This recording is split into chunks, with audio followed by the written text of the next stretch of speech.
सिंध का पतन और अपमान।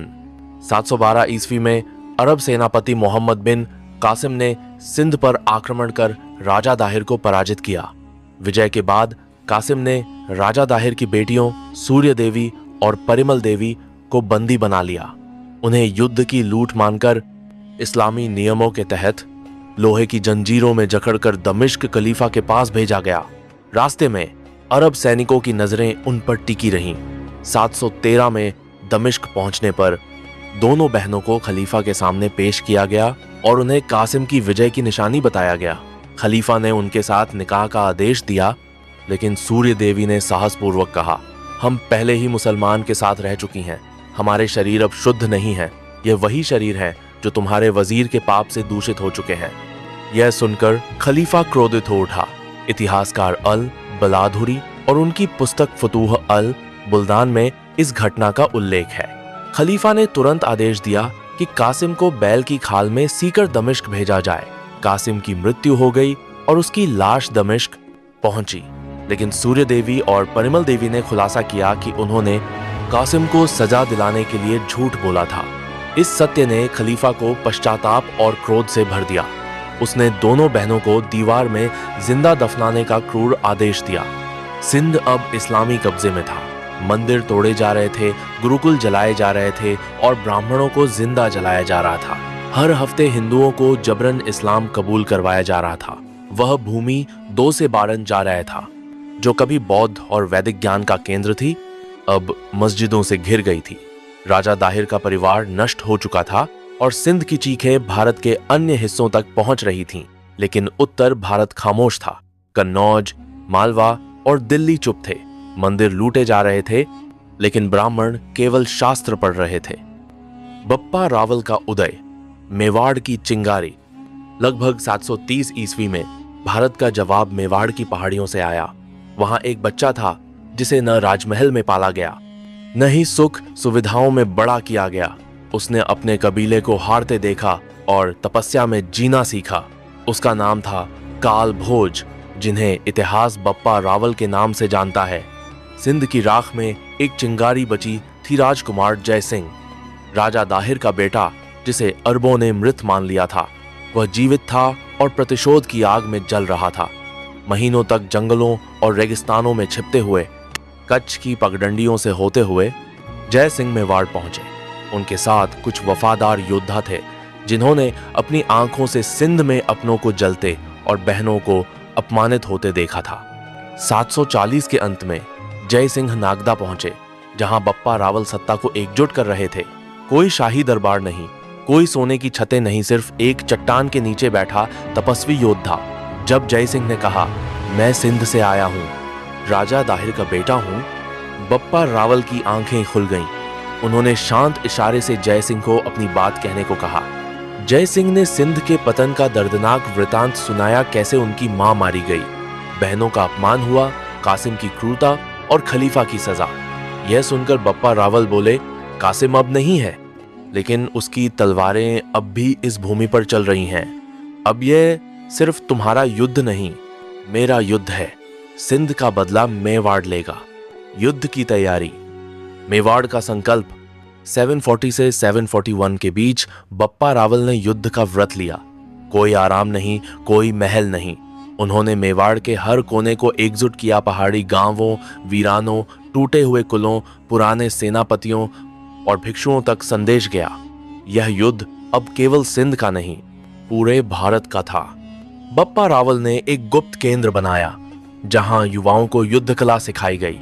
कोई ताज नहीं, कोई सिंहासन नहीं, सिर्फ तलवार, भाला, रणनीति और प्रतिशोध का पाठ।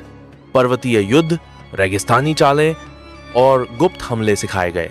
राजकुमार जय सिंह उनके सबसे करीबी साथी बने। वे हर सैनिक को सिंध की कहानियां सुनाते, कौन कहां मारा गया, कौन कैसे उठाया गया और कौन मंदिर की रक्षा में शहीद हुआ। एक रात बप्पा रावल ने कसम खाई, जब तक मेरी तलवार अरबों के खून से लाल न हो, मैं इसे म्यान में नहीं डालूंगा। यहीं से एक नए युग की शुरुआत हुई। जुनैद का आक्रमण, अरबों की बर्बरता। अरबों को यकीन था कि सिंध के बाद भारत कमजोर है।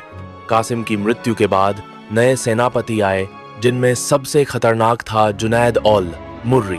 उसने खुरासान से बलूचिस्तान तक वैदिक गांवों को आग के हवाले किया, मंदिरों को ध्वस्त किया और हजारों निर्दोषों का खून बहाया।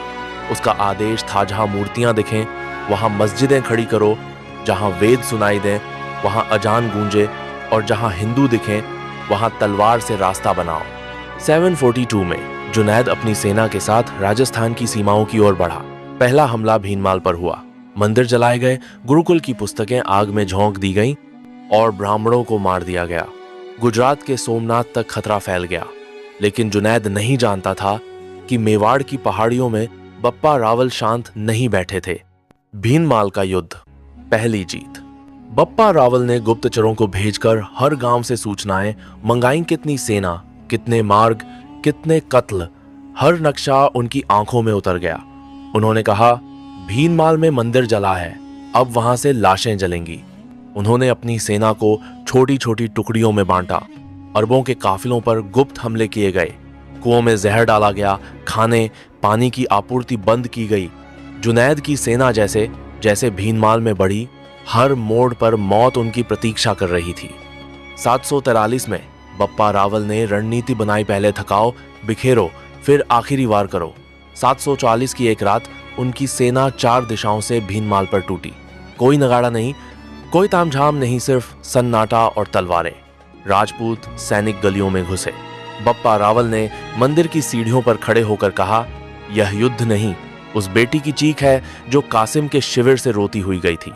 जुनैद का सेनापति भागने की कोशिश में था, लेकिन बप्पा रावल ने उसे बीच बाजार में पकड़ा और उसकी गर्दन काट दी।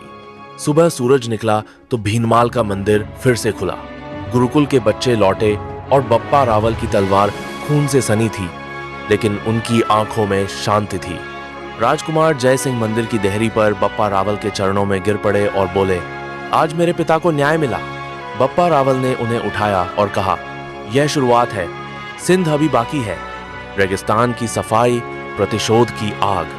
भीनमाल की जीत ने पूरे इलाके को हिला दिया। पहली बार किसी हिंदू राजा ने अरबों को उनके खेमों में घुसकर मारा था, लेकिन बप्पा रावल ने कहा, यह सिर्फ शुरुआत है। अब लक्ष्य था दक्षिणी राजस्थान, जैसलमेर, बाड़मेर, थर और कच्छ, जहां अरब सेनाएं छिपकर हमले कर रही थीं। बप्पा रावल ने अपने भरोसेमंद योद्धाओं भील, गढ़रिया और ऊंट पालकों को रेगिस्तान में भेजा।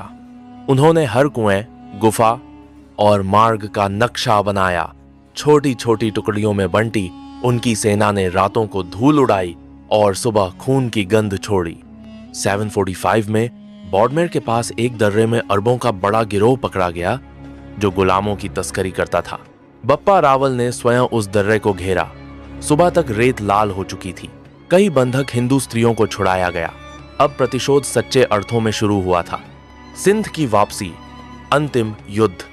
746 की शुरुआत में अरब गवर्नर तमीन इब्न जैन औल उतबी ने सिंध में एक और मंदिर गिरवाया।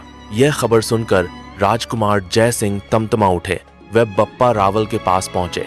बप्पा ने नक्शा मांगा, तलवार कमर में बांधी और कहा, सिंध की सरहद पर अब दीवारें नहीं, सोच खत्म होगी। यह कोई गुप्त हमला नहीं था, यह सीधा युद्ध था। दुश्मन की जमीन पर मार्ग, कठिन थांदियां, रेगिस्तान और दुर्गम इलाके। सिंध की सरहद पर शिविर लगाया गया। बप्पा रावल ने सभा बुलाई और कहा, कल सुबह सूरज उगे तो सिंध के सेनापति को पता चले कि उसका पाप आज खत्म होगा। जय सिंह ने कहा, अगर मैं किले में गया और दुश्मन को नहीं मार सका तो मुझे वहीं जलाकर मेरे पिता के पास भेज देना। बप्पा रावल ने उनके कंधे पर हाथ रखा और बोले, तुम वहां जाओगे और अपने पिता का नाम फिर से उठाओगे। यह युद्ध खून का नहीं, सम्मान का है। 746 के मध्य में बप्पा रावल की सेना सिंध में दाखिल हुई। अरब गवर्नर को खबर मिली, लेकिन उसे विश्वास था कि हिंदू सेना रेगिस्तान पार नहीं कर सकती। जब उसने धूल और चमकती तलवारें देखीं, तब उसे समझ आया कि ये कोई साधारण आक्रमण नहीं है। युद्ध शुरू हुआ। किले की दीवारों पर तीरों की बौछार हुई। राजकुमार जय सिंह उस कक्ष में पहुंचे जहां उनके वंश को मिटाया गया था। वहां खड़ा था वह सरदार जिसने उनके पिता को धोखे से घेरा था। जय सिंह ने बिना एक शब्द बोले उसकी गर्दन काट दी। बप्पा रावल ने भागते गवर्नर को पकड़ा और उसका सिर धड़ से अलग कर दिया। किला गिरा। ध्वज बदला गया। अब वहां इस्लामी नारे नहीं, केवल बप्पा रावल का नाम गूंज रहा था। किले के प्रांगण में यज्ञ हुआ। जय सिंह ने माथा टेका और कहा, पिता, आज आपके अपमान का जवाब दे दिया गया।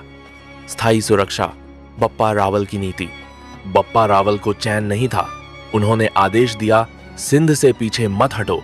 हर दर्रे पर चौकियां बनाई गईं, गुप्तचर इकाइयां तैनात की गईं, जासूसों और तस्करों को पकड़कर सजा दी गईं। कहानियां बताती हैं कि बप्पा रावल ने सिंध पार कर अरबों के गढ़ तक हमला बोला। उनकी तलवार ने वहां संदेश पहुंचाया कि हिंदुस्तान घायल हो सकता है, लेकिन मरेगा नहीं। 747,748 में बप्पा रावल ने जय सिंह को सिंध की सीमाओं का सुरक्षा अधिकारी बनाया। गुर्जर सैनिकों की एक सेना सौंपी गई, दुर्ग बनवाए गए और रास्तों को मौत के मार्ग में बदला गया। 150 साल तक कोई अरब सेनापति सिंध की सीमा पर कदम नहीं रख सका। पुनर्निर्माण, मेवाड़ का शांति शासन। बप्पा रावल ने जहां मंदिर टूटे वहां शिलान्यास करवाया, गुरुकुल खोले गए, ब्राह्मणों को सम्मान दिया गया, लूटे गए व्यापारियों को जमीनें दी गईं। हर गांव में पंच योद्धाओं की रक्षा टोली बनाई गई। लूटी गई हिंदू स्त्रियों के लिए मातृगृह प्रणाली शुरू की गई, जहां उन्हें सुरक्षा और अधिकार मिले। बप्पा रावल ने कहा, जो जंग जीतता है वह योद्धा है, जो अपमान मिटाकर स्मृति लाता है वही राजा है। भविष्य की निम्फ, एकजुट भारत का सपना। बप्पा रावल जानते थे कि अरबों का सपना मरा नहीं है। 748,749 में उन्होंने संदेशवाहक भेजे अजमेर, धार, कन्नौज, उज्जैन। संदेश था, एक होकर लड़ोगे तो इतिहास लिखोगे, बिखरे रहे तो मिट जाओगे। कई राजाओं ने समर्थन भेजा। गुप्तचर, योद्धा और उत्तराधिकारी बप्पा रावल के पास प्रशिक्षण के लिए आए। मंदिरों के नीचे शस्त्रागार बने, सीमाओं की रक्षा की रणनीति सिखाई गई। बप्पा रावल की विरासत। बप्पा रावल ने न केवल युद्ध जीता बल्कि भारत को जवाब देना सिखाया। उनकी तलवार ने अरबों को उनके घर तक खदेड़ा। सिंध की राख से उठकर उन्होंने एक संदेश दिया, हिंदुस्तान कभी नहीं झुकेगा। आज राजस्थान की हवाओं में उनकी गर्जना सुनाई देती है। बप्पा रावल सिर्फ एक राजा नहीं, एक विचार थे जो अपमान को मिटाकर सम्मान को पुनर्जन्म देता है।